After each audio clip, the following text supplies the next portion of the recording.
how to buy dark machine token. So before we start, this is not financial advice. I'm not professional or economic expert.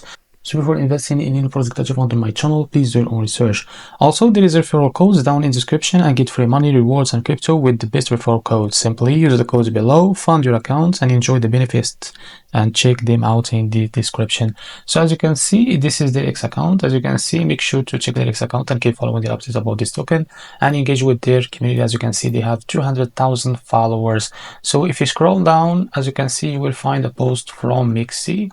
So this is it. If you click on it, you will see that the new listing alert. So the MXNA to USDT will be listed in the innovation zone on 16th of this month. So in the 16th of this month, it will be tomorrow.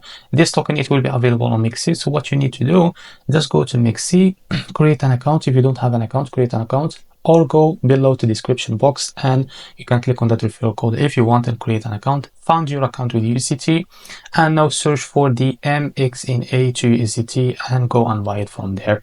So this is how to buy a dark machine token. If you find this very helpful, please like and subscribe. See you in the next video.